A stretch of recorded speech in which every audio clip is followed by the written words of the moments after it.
Hey, good evening, everyone. Nice to be with you on this Monday night. In tonight's Leadership Lean-In, Alex is going to be talking to Rob from Mercy UK on just kind of everything surrounding mental health. As a lot of you will know, it was Mental Health Awareness Week last week. And as a church, you want to be able to support people and know how to deal with these kind of issues that are so prevalent in our society. And so stay tuned in. Next 25 minutes can be really helpful for us. And if this is the first time tuning in, fantastic. Yeah, please do check us out. If you want to get in touch with us, hello@redeemer.co.uk. We'd love to hear from you. Or if you want to check us out on Instagram or Facebook, we're redeemer.worthing. That'd be fantastic. Now, just before we go to Alex and Rob, just want to remind you of a few things that are coming up this week. And so Thursday mornings, obviously it'll be available for the rest of time on YouTube. But Thursday morning, 10 a.m., Steve Maesco is going to be doing a 2-week just teaching series on finances. And so he's going to be talking about how we handle our money, which is maybe especially relevant for a lot of us during this time with people losing their jobs or being furloughed. And so please do check that out. That's going to be fantastic. And we've got our Zoom prayer meeting on Friday, 7:30. Just a great, just short 30, 40 minutes to pray together. If you haven't got the details, again, hello@redeemer.co.uk, you can find out, or do ask your planting group leader if you want, if you were in one of our groups. Now, and then lastly, Sunday is going to be a great time. We are going to start our #PrayForMe series. We're going to celebrate key workers with some of our videos. We are talking to Dan Humphreys, the leader of Worthing Borough Council, about what's the impact in our town at the moment, how people are just doing such an incredible job serving, and all kinds of issues like that. And we're just going to have a great time celebrating together. So invite a friend, invite your neighbours, invite your family, stick it on Instagram or Facebook or wherever you can. Write it on the pavement outside your house. It's going to be a great time. Right, over to Alex. Thanks so much for tuning in to this episode of Leadership Lean-In, which is what people are going to hear this on. And thanks so much for Rob for joining me from Mercy UK. Hey, Rob. Hey, morning. Yeah, thanks so much for giving me your time and giving us your time. It'd be great to hear a bit about you. Thanks for having us. Yeah, no, thanks. It'd be great to hear a bit about you and what you do, and also what Mercy do, just to kick us off. Yeah, thanks, Alex. Well, as Alex said, my name is Rob Harvie. I work at Mercy UK. We are really here to help strengthen the local church. We want to educate, equip and empower individuals and leaders to live a life of freedom. So we do that in a few different ways. We have a residential home here in West Yorkshire. We take in women aged 18 to 30 approximately, who have life-controlling issues. That could be anything from an eating disorder to self-harm to depression, to what you name it, that they can come into our home completely free of charge. They stay for somewhere between 6 and 9 months, and then we help integrate them back into church and into life again. We also work directly with churches. We help with their pastoral training and pastoral skills, and we also run a discipleship course called Keys to Freedom, which we help embed into churches so that they can really grow in their awareness and support of discipleship. Brilliant. Wow, so you guys do a lot. Yeah, we do. Yeah. Out of our little offices here in West Yorkshire, we're up and down the UK. We're also down through Europe, through like west side of Europe, and also we partner very closely with some people in America, so we're back and forth from there as well. Wow, fantastic. And what's your particular role in the team? I'm one of the senior team. I'm the senior partnerships manager. So I have a team of 5 or 6, and essentially we are the ones that go up and down the country. We're the ones that deliver training. So on a normal month, if you like, we would be out on the road doing 10 events a month, speaking at churches, speaking at conferences, being at churches, helping train them, help to equip the church as best we can. So that's probably one of our key things. But we want to strengthen the local church. So however we do that, we're out and about working with churches like yours, Alex, and obviously others that we are really trying to sort of help strengthen and really get the church ready for what is next in the world, whatever that may look like. No, that's really great. And we really appreciate everything that you guys do. And so this is mental health. Well, actually, when people listen to this, I should say Mental Health Awareness Week will have just finished. But we've just been through it. And we're just really aware of a couple of things at the moment. Firstly, just people in Redeemer, the church that we've just started, who struggle usually with mental health related issues, but also the people that so there's so many people in the town that God has given us to serve and love, who that this is such a big thing for the whole area of mental health, and particularly at the moment, as I'm sure you know really well, because of people not having contact. Are you finding that this particular like period of being locked down and isolated is having an adverse effect on people's mental health, or how's that affecting it, do you think? I think it's probably just shining a light on something that was maybe already there. I can't see that if you had really good mental health, so no mental health issues, that you were really good in a great household, and etc. etc. I don't think that actually people are deteriorating in that sense. They're not suddenly getting depression or anxiety or whatever, but I think that actually there has been a light shone on parts of their world that actually that they may feel. So therefore I do think the stats are probably going to go up, because I think a lot of people can probably put a mask on, put a cover on. I know that as guys we're certainly pretty good at that actually we can cover things up pretty well, but actually it's quite an intense environment. I know I mean, you and me were both talking before this. Obviously, you're at home with your kids and also trying to work. I'm at home with my kids and also trying to work. And your kids are younger than mine. Mine are still at primary school, but it's quite an intense environment.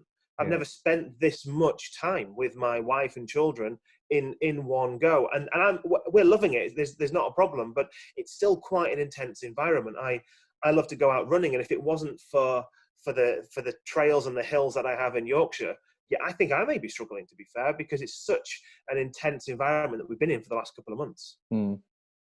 Yeah. And it's kind of highlighted it to me all the more. And I think you're right. I think particularly for guys, there's a kind of there's some kind of reason, isn't there, why we're less willing to be vulnerable and to be or maybe even to be honest with ourselves about the things that we struggle with. I think sometimes you can just kind of want to just push through it and never want to admit to yourself or others that you're struggling in any way. I think there's a bit of a stigma attached. I would like to think, and I see that maybe that stigma is going a little bit. Maybe 10 years ago, people wouldn't talk about, certainly guys wouldn't talk about anything to do with that. But now I think maybe that is changing. But maybe that's just the worlds that I see. I don't see everybody's world, so maybe I'm wrong. But I think there has been a bit of a stigma about it. I mean, it's been in the media and the press a lot about talking to people about your mental health and everything else. But I think maybe guys sometimes do struggle. Maybe there is still that. I'm a man. We don't talk about these things. We don't open up. We don't talk about feelings. We just go to work and get things done. Well, actually, that for me doesn't scream masculinity. Going to work and doing all that type of thing. That doesn't talk to me about being a great guy.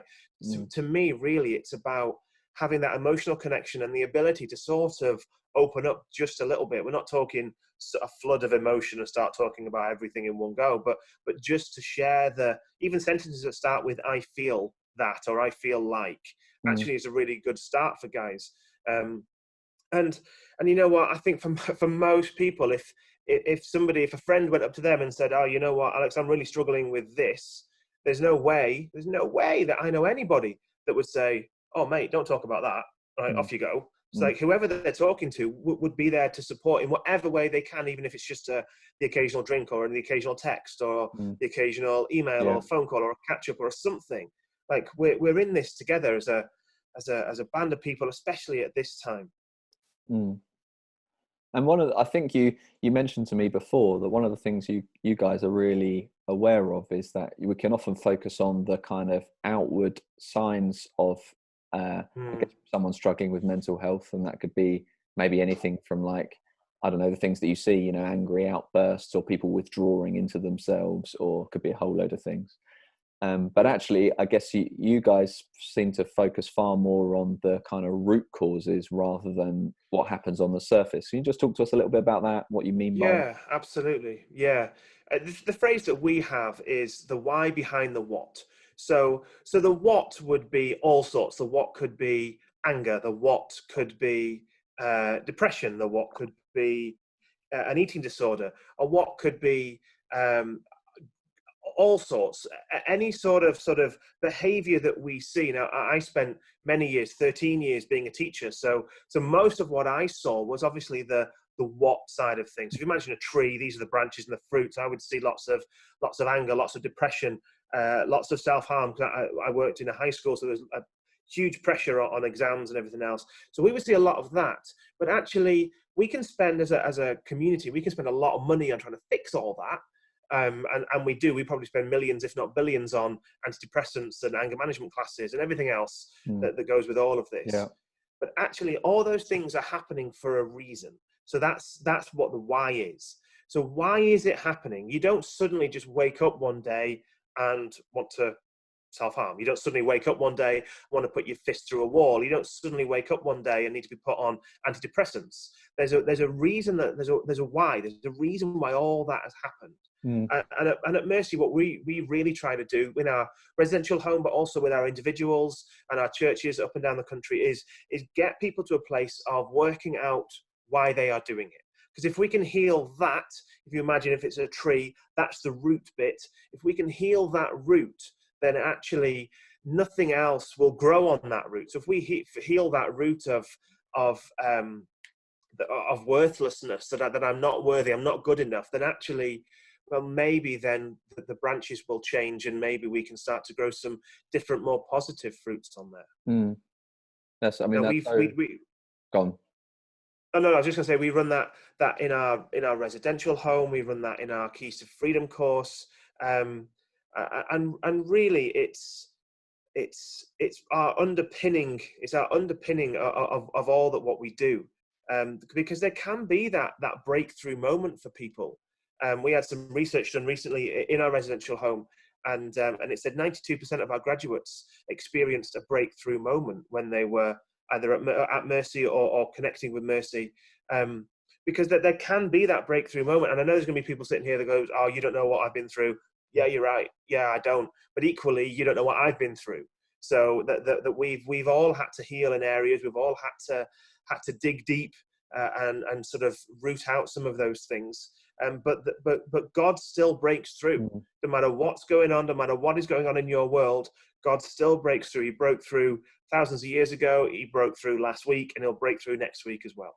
No, that's fantastic.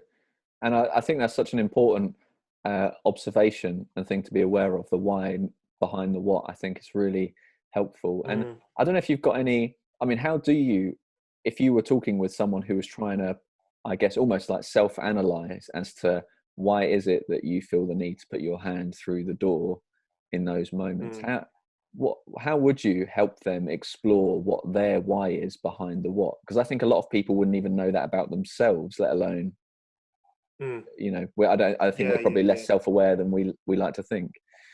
Yeah, absolutely. Yeah. Well, there's a tool that we have called the 5 whys. So, okay, I put my hand through the wall. Okay, why? That's the first why. Oh, because I was angry. Okay, why? That's the second why. Okay, why were you angry? Oh, because this person said this to me. Okay, well, it made me feel like this. Okay, why? That's the third. And really, as a rule of thumb, if you get to the 5 whys, you can sort of get past the surface and down a little bit. There are some tools that you could use. Like I like asking people how they are on a scale of 1 to 10. So I do it with my kids when they finish school, because if they come out of school and I say, "Oh, how was your day?" I'll get the standard answer of, "Oh, it's all right." But if I say, "Okay, how was your day out of 10?" One of them says, "Oh, it was a 7." I was like, "Oh, why was it 7?" "Oh, because I got to play rugby at break time." Okay, great. So actually, you can use that with people in your own world. How are you out of 10? And actually, if they say, "Oh, well, I'm a 6," then actually, okay, why are you a 6? Like, what? Why aren't you an 8?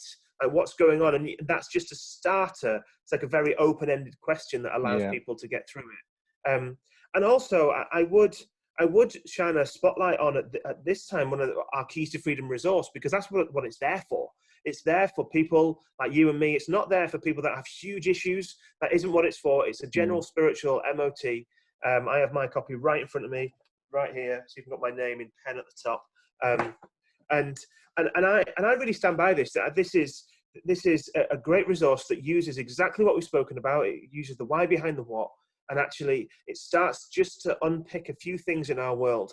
And from what I've seen, especially over the lockdown time, is that people are very open to this. They have lots of, I'm not going to say lots of spare time, but their routines have changed slightly. So we're not doing the school run at 7:30 every morning, which means we may have a little bit more time in the morning. We may just be able to do this little bit of 20-minute discipleship course every day.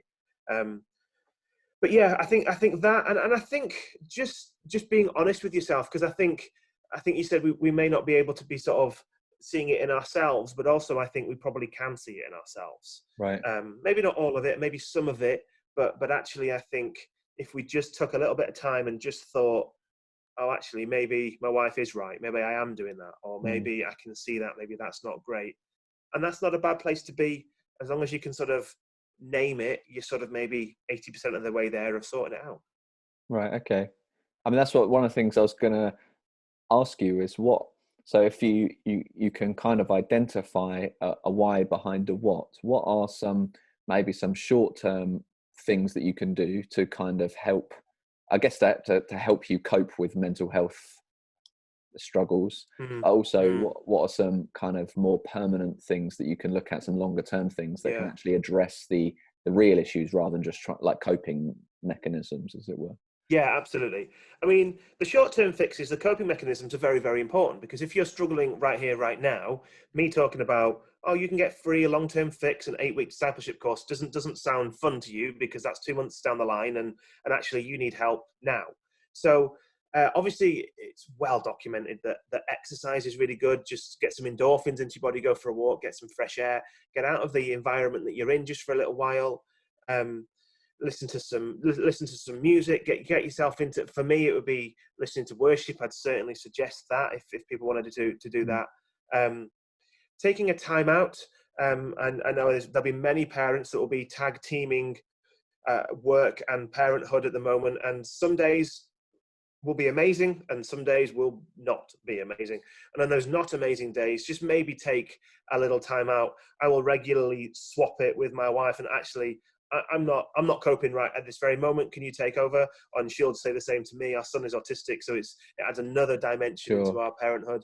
And I'm not doing a very good job of bedtime, can you take over? So then I'll just, I don't know, sit outside and drink a coffee and watch a bit of telly. I just switch my mind off, she'll take over, and vice versa. And really it's just about being open. Don't try and bottle it up, because again, it's going to be like a fizzy bottle of pop that actually you keep shaking it, the lid's going to burst at some point. So just being honest and open with yourself at that time. Again, there's going to be places that you can get help. There's chat lines, there's Christian chat lines and support lines. Obviously churches will be running different things. Mercy, we run a support service as well for people either on the phone or on email, and we're still running that now.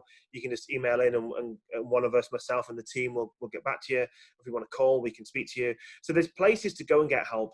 My suggestion would be, don't just sort of bottle it and hope it goes away, because it's not gonna. And then, and would you say putting some coping mechanisms in place quite quickly, but also thinking about how you can genuinely deal with the root causes? And so you'd suggest, we're about to, well, I don't know exactly when, but we're looking to roll out the material that you just mentioned, the kind of keys to freedom stuff, which we're really keen to do in at some point in the coming months. And so would that be one of the tools that you think would be really helpful for kind of actually looking at dealing with some of the underlying issues? Yeah, absolutely. I mean, there's lots of talk about counselling and therapy, and I get all that, but again, that costs money. That's a lot of time. Not everybody wants to do that, and that's absolutely fine. If you're a young woman between 18 and 30 approximately, and you're thinking, actually, I've got some real deep stuff that I wouldn't mind bottoming out, we have a residential program catered for you, and we're still running it now. They're not actually in the building, they're running it virtually, but as soon as we're allowed back, we'll all be back in the building. So get in touch with us. That is something that we could help with. But really the short-term fixes are just that. They're only short-term. If you keep just managing it by, I'm feeling really angry, I'm going to go to the gym, or I'm going to go for a walk, that's okay in the short term, but that is not going to sustain you. That isn't going to fix the root. Otherwise, things are just going to keep coming back and back and back. So really, we need to look at the long-term fixes, which is something like Keys to Freedom, or a discipleship course, or something that a local church is running, or even a counselling thing if you feel that is something that you want. But again, if you're feeling that actually there is something in there that I could do with fixing, I would suggest going to Alex and the team, or to drop us an email, and we'll try and help you out as best we can. Okay, yeah. And before we were talking, you were talking about the difference between, well, I think the difference between reasons and excuses. I don't know if you could just flesh that out a little bit, because I found that really helpful when you were talking about that. Yeah, I think that there are reasons why we would have poor mental health. Many reasons. It could, I won't even start to list them, but there will be reasons why we have them. Now, and the reasons are valid, the reasons are okay, and actually the reasons are there, but they're not excuses. So, I did this because of this. Well, actually, that isn't okay. So they are reasons why we're struggling, but they're not good excuses. So again, I think people get to sort of just shrug off, oh, I'm feeling depressed, or I've got anxiety or whatever, because of lockdown, let's take for example. Okay, well that hasn't caused it. That, like I said at the beginning, that might have shone a light on it. It might have just shaken your world a little bit, and you're not feeling quite right, but that hasn't caused it. There was something there in the first place. So so really that isn't an excuse, but there is hope. There is always hope. There is always hope at the end of the line. Now, I did a little bit of a research before I came on here. Obviously, everybody knows that, well, not everybody, but it's a well-documented stat that 1 in 4 people in the UK are going to struggle with mental health issues in their lifetime. Now, 1 in 4 actually equates to 16.6 million people. Now, that's a lot of people. I can't actually fathom how many people that is. So just as a guide, this is what 16.6 million people look like in the UK. It's all of the population of London, and of Birmingham, and of Leeds, and of Manchester, and of Edinburgh, and of Cardiff, and of Belfast, and of Glasgow. That's 16.6 million, wow. Pretty much on the nose. So that's how many people are going to struggle with mental health issues in their lifetime. So you can guarantee that there's 20 or 30 people in your church. I can guarantee there's 20 or 30 people when I when I go to the local shop, that there's going to be people, and that is a very broad spectrum. That covers everything from low level anxiety and depression right through to something like suicidal tendencies or schizophrenia. So that covers everything. But again, I really believe, and I see it all the time, that actually God can heal these things. We see it in Keys to Freedom as we run it with people. We've run it with, there's, 15,000 I think we're up to now in the last couple of years that have run it. We see it in those people. We're currently running it with 400 people remotely. And every week we're getting testimonies of people having breakthrough and really, really feeling that voice of God, and really having breakthrough in that. Again, another stat for you is that actually people who have connected with Mercy, before they connected, that they were only 1% of them were confident in recognizing the voice of God in their life. And then after they'd been with us, that 1% became 73%, right. Which is massive, because it's not Mercy that's going to fix you. It's not even the local church, and I mean that with absolutely all respect. It's actually Jesus. It's God that's going to fix us. It's God that's going to break through. It's God that's going to heal us, because I don't want to be the hero of somebody else's story, neither do you. We want God to be the hero. And actually, I want Dave down the road to be the hero of his story, because he can do this. And God will break through. And there is freedom, there is transformation, there is something on the other side, which is amazing. He's broken through in my life. He's probably broken through in you can probably tell stories of hundreds of other people, Alex, that he's broken through in. And actually, if you're really struggling, he can and will break through for you as well. Yeah. And that's really helpful for you to hear, because I think often we think that we are looking to other kind of solutions to our, even if we identify the whys, we're looking for, like you said, like worthlessness maybe might be a why. What we're looking to kind of find fulfillment of that and find remedy for that in all sorts of other things. And unless we find that in Jesus, we're always going to end up coming back to the same kind of problem. Yeah, and I've got no problem with YouTube and everything else, but I see a lot of people going to podcasts and different preachers, and I'll go to this worship song, or I'll go to this, or I'll buy this book, or I'll buy this resource, and I have no problem with that. But actually, they're all just going to hopefully point you in the same direction as everything else. Really, the answer is in Jesus. Yeah. Now, some of those resources are great. Some of them are a little bit left field, but actually. But it's going to be Jesus. So you need your own revelation.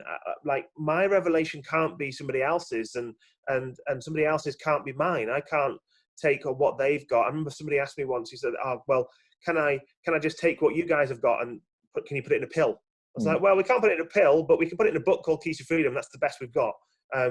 So really, they have to have their own connection and revelation with God, which I understand is easy for us to say on the other side of a Zoom call, but actually that is true. People need to sort of knuckle down and really connect with what God is trying to speak to them about. Yeah, fantastic, Rob. It's been so good to talk to you. Just before we finish, I was struck by the stat that you said about 1 in 4 people, 16.6 million, to struggle with a mental health issue of some kind in their lifetime. That obviously leads an awful lot of people that won't.